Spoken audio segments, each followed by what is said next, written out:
it's a little hard to talk about a specific video game because I haven't been playing any other video games aside from what I have already spoken about this month, which is I've been playing a lot of Dead Side because my routine has always been I have a multiplayer game and then I have a single player game, and my single player game is still the same one, which is uh, Fall of Avalon Tainted Grail. I said that backwards, but you get it.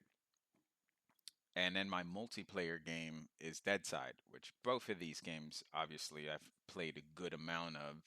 Deadside being the one out of the two that I played the most. So it's hard for me to make a new video about anything because that's the same games I've been playing. It's really funny how this worked out, right? Because I've been doing this for actually I don't even know how long, maybe 2 years.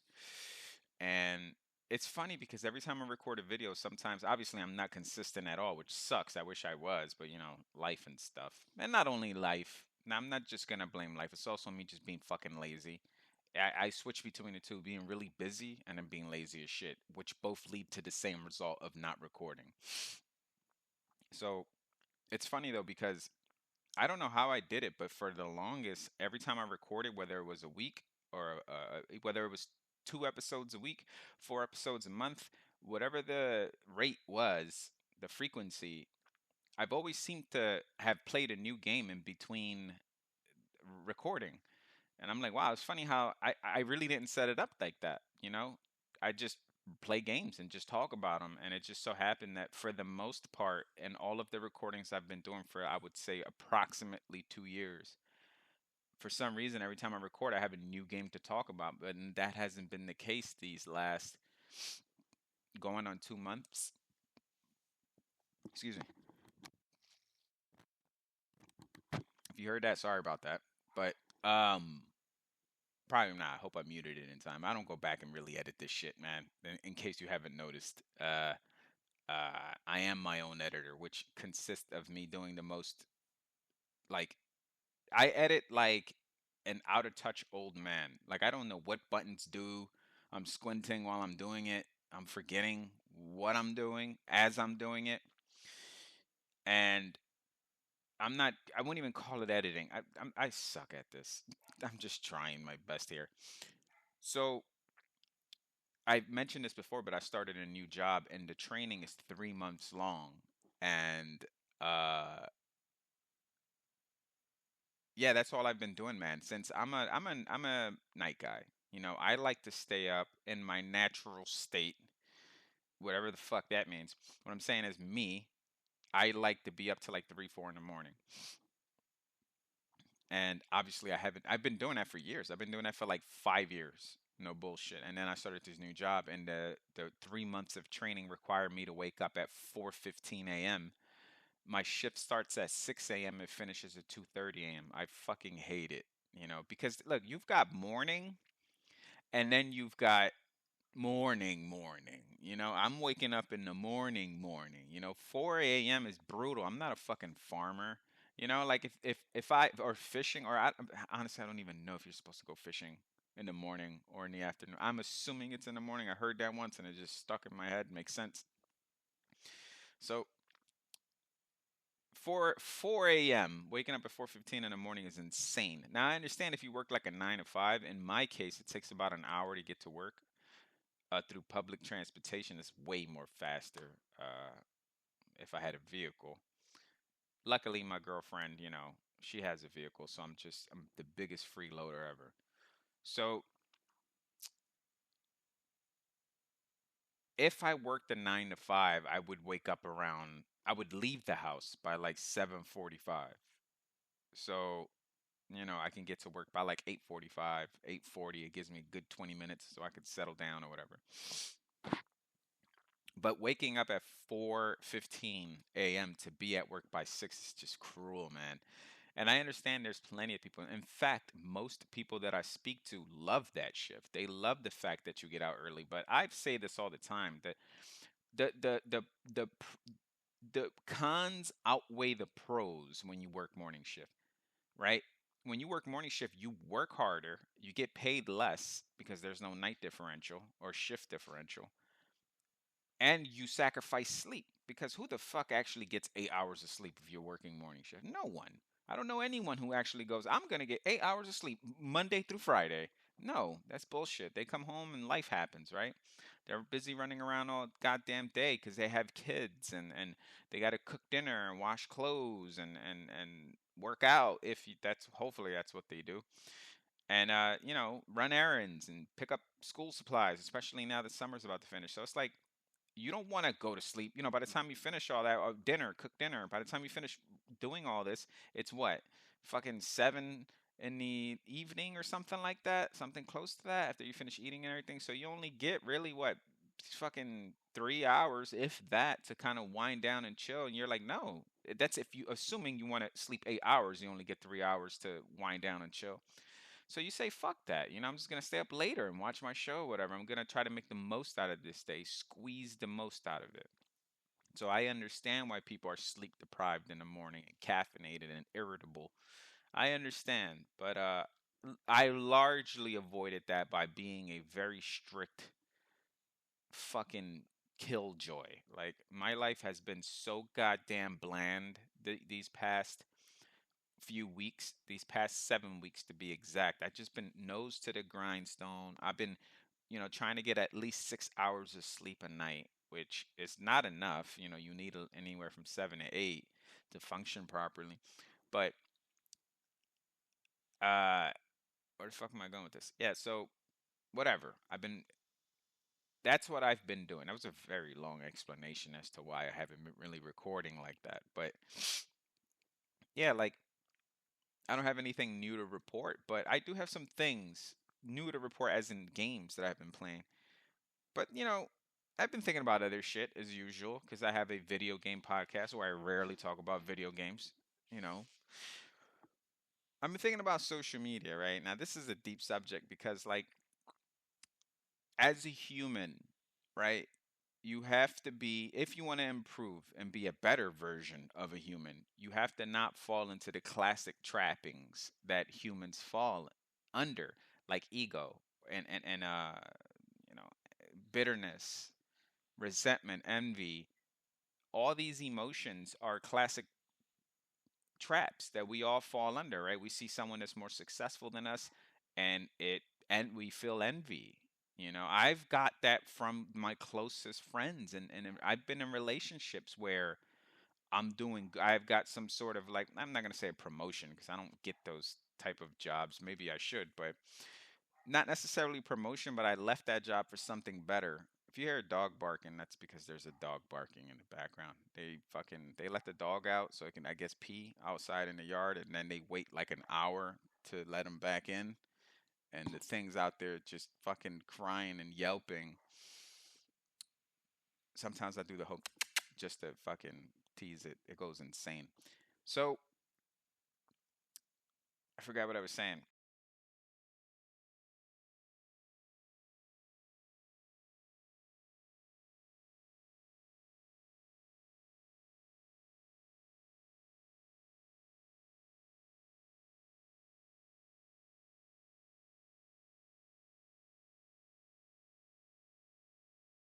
So I actually had to go back and edit this video after all that shit that I was saying about myself because I trailed off so hard. I've lost my original point and I couldn't for the life of me think or reconnect it. I'm usually pretty good with that, but I did not.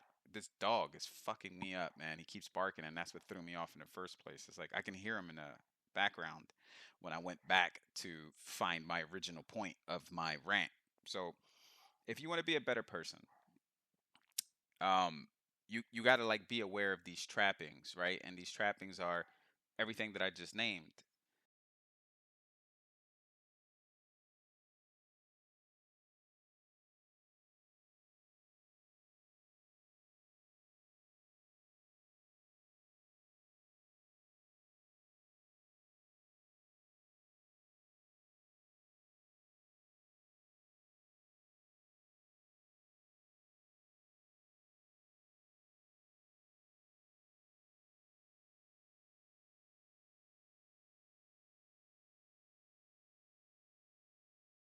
And it seems like social media has zero,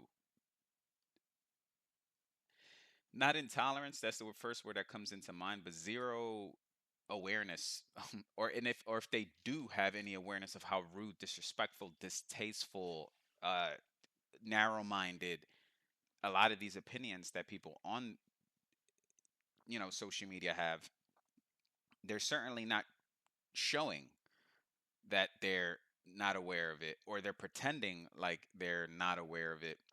I don't know, man. I'm not no fucking social media expert. I just know that there's a lot of tribalism when it comes to video game, uh, the video game community, and that's not exclusive to the video game community. Tribalism is just something that's inherently built into humanity. So of course you're gonna have, tribalism in all sorts of like areas that you wouldn't even suspect. Like, I'm gonna just throw something out there, like historians. Like, can you imagine a bunch of historians getting together and talking? Either your eyes are gonna glaze over and you're gonna instantly pass out from boredom, or you're gonna be fascinated because you're, a nerd with barely a life like me.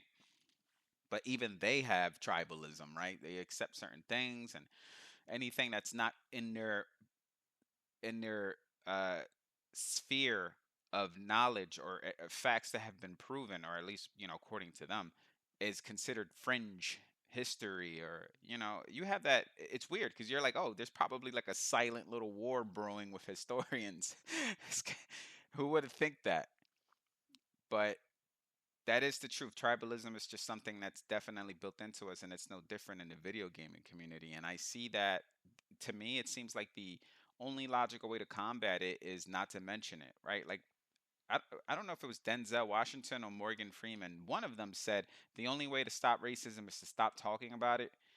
And that sounds controversial on its own, right? Because every time I hear that phrase, I get what he was trying to say. He was trying to say, like, stop, don't fucking move on. Just move on. Stop bringing each other's race up. Just keep moving on. In theory, it sounds good, right? Like, if you just stop talking about race and just focus on just other things, being better to each other, or being better to our communities, or just the betterment of humanity as a whole. If you focus on that and stop talking about trivial things like race, then yeah, I can totally see how the human race in general, in total, including all races, would move on to a better age, right? Yeah, on paper, but at the same time, it's like, how can, if problems keep persisting that involve race, right? How can you not talk about race, right? That's the only way. How can you fix a problem if you're not talking about the problem? Right? So once again, I'm playing devil's advocate to myself here, but it is true. Like, that goes to show you how nothing is black and white. And what I just did is basically what the internet does at scale, at large scale, at volume. They'll take anything. When I say they, I mean, like, these people that are online that are the loudest, the ones that complain and bitch and moan about everything. These people are they're a tiny fraction of humanity, but they're the loudest. That's the problem, right? The problem is that they may not. Most normal people have jobs and families and all that. They don't got time to sit there and argue with people, but the ones that do are the loudest. So you've got. I'm making these fucking pulling these numbers out of my ass. Don't. These are just Danny statistics. So I would say like 80% of people don't give a fuck because they have real lives that they're living, and they're busy and preoccupied with better things and real life things. The other 20% are online all day. They don't have much of a social life. They don't have probably no girlfriend, boyfriend, or whatever. Not they don't go outside much. They don't touch grass or ass. They're just mostly on their ass in front of a computer playing games, or screaming at each other in all caps on these social media sites. And it's like, the only way that I can think of in my little bro science mind, right, is not like Denzel, or I forgot who it was. I really should have found out who that was. I think it was Denzel or Morgan Freeman. One of them said the only way to stop racism is to stop talking about it. I mean, like, I feel like I can modify that and say the only way to stop toxicity in social media is to stop talking about it. And that's, I think this applies better than the racism thing, because racism is obviously multi-layered, very complex problem to try to solve. But toxicity, I think it's more straightforward, right? Although you could argue that being racist is toxic, right? And that's a good argument too. But let's not get lost in the weeds. what I'm saying is, if you're an athlete or a public figure or whatever the case may be, a celebrity, and you are at a press conference or someone sticks a microphone in your face in a movie premiere and you start acknowledging or repeating what the internet thinks about you, then you're signaling to the internet, right, that you're listening to them, and their attack is only going to get stronger. So they, because they know, they heard it out of your mouth what the general consensus of that particular celebrity or public figure's opinion is from the internet. That person, that celebrity, that public figure, that athlete, whoever that may be, that politician, they're aware of their reputation online, which sometimes varies differently from their reputation in real life, right? Which is weird. But when I think about the only way to stop that is to stop talking about it. It's like, don't stop letting the internet know what they think about you out in public. And I know some of you may hear that and go like, "Fuck you, Dan," because my concerns are legit, right? Like, one thing about the internet that I do like is that they give you a they they sh- they shine a light in the darkest corners of the world. So what you think you're hiding, the internet will pull out, and they'll hold up a mirror in front of your face and let you know what you're doing wrong. And it doesn't matter who you are, which I love. I love that no one is exempt from criticism. I love that, including myself, right? No one. I don't care if you're the Pope. I don't care if you are the president. I don't care if you are the most popular movie star on earth. The internet will let you know what they think of you, negative or positive, and I fucking love that about social media. I do. This isn't a love letter or anything, but it's also not a verbal lashing of the internet. This is why the internet is a double-edged sword, right? I can't fully recommend it to someone, but I could partially recommend it, with caveats. If some alien beamed down right in front of me and asked me what social media is, and should he, Mr. Alien guy, should he make an Instagram account? I go, bro, that is a double-edged sword. He'll probably be like, I can't understand you because I'm an alien and you are speaking some weird language to me. But after we get over that hurdle and he busts out his futuristic Google translator or whatever, I would tell him like it's a double-edged sword, man. Like, these are the good things about it, these are the bad things about it, and that is humanity in a nutshell. It is rarely ever black and white. It is rarely ever absolute. It is rarely ever straightforward. Our feelings, our emotions, our opinions, all of that is black and white, shades of gray, right? We may agree a lot with the right, but our hearts in the left, or vice versa, our hearts in the right. We may agree a lot with the left. I probably said the same thing twice just now, but you understand what I'm saying? We're all shades of gray. So when people speak in absolutes, I instantly, like, that turns me off, right? Like, I go like, I'm not listening to this little fucking sermon. At this point, that's what it feels like one of those fiery sermons that like those old time preachers used to give. Still new time. Well, I'm pretty sure there's still preachers out there to do that. Point is, like, to me, it's not cool that just like just like anyone who knows they have power, they're going to abuse it. Most people will abuse power. That's also another thing that's built into humans inherently, right? If you line up 10 people, once again, Danny's bro science. Don't take my statistics seriously at all, but if you line up 10 people, 8 of them, and you give them power, 8 of them will abuse it. That's just something we do, you know? That's something that we do. And it sucks, but that's part of humanity. You have to accept that. You have to accept the fact that people are going to use it. They're going to abuse it. They're going to use their power to influence themselves, to silence their oppressors, their enemies, their competitors, to enrich their lives and their families' lives, like nepotism and all that. It goes on and on. To solidify power, to destroy their enemies, to silence the crowds. This is just something that we do. So, like, social media is no different. If a celebrity or public figure outwardly mentions what their opinion based on the internet is, what is the internet going to do? They're going to abuse it. They're going to abuse it. They're going to start just they're going to continue the lashing. So, if I was a celebrity, I wouldn't even bring any of that shit up. I'll just go on living life the way you normally live life.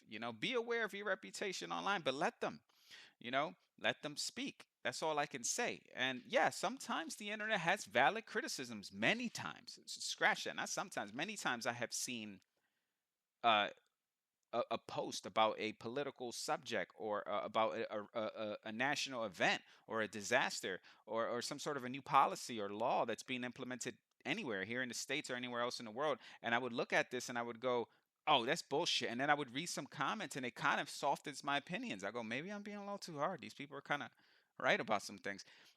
So the entire opinions of the internet shouldn't be abolished. I'm just saying, don't live your life by that. Don't I personally I wouldn't bring it up at all. That'll be me, but I bet there's some people out there who are kind of just, they're a little they might kind of just sneak in something about what the internet thinks about them, but they won't get into full detail. Maybe that's a good way too, right? Kind of to just release the tension a little bit, let everyone know like, yeah, I'm listening. I know what you guys think of me.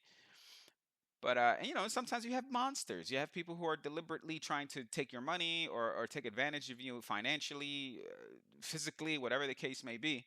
And these people need to be called out. And this is where the internet shines, right? They're very good at calling out bullshit when they see it. And I say they, like I'm not part of it. Obviously, I'm posting this up on social media, so I should say us, right? But it's just I don't identify with these people. I may be a user of social media, but I am not a basher. I am not a verbal annihilator, an argument starter, a shit stirrer. I'm not that person. I just use the internet the way God intended it to be. No, I just use the internet the way it's intended to be. I just fucking socialize, gather my friends up for little meetings and shit. When meetings, I make it sound like we own a business. I gather my friends up for little, outings that were maybe to the bar or some shit like that, or to talk to an old friend that I haven't spoken to in a long time.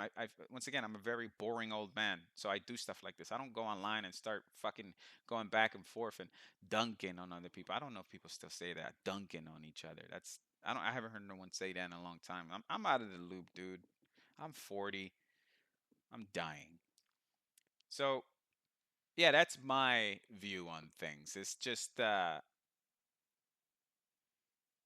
in my opinion, if you let someone know that they have power over you, they're going to abuse it.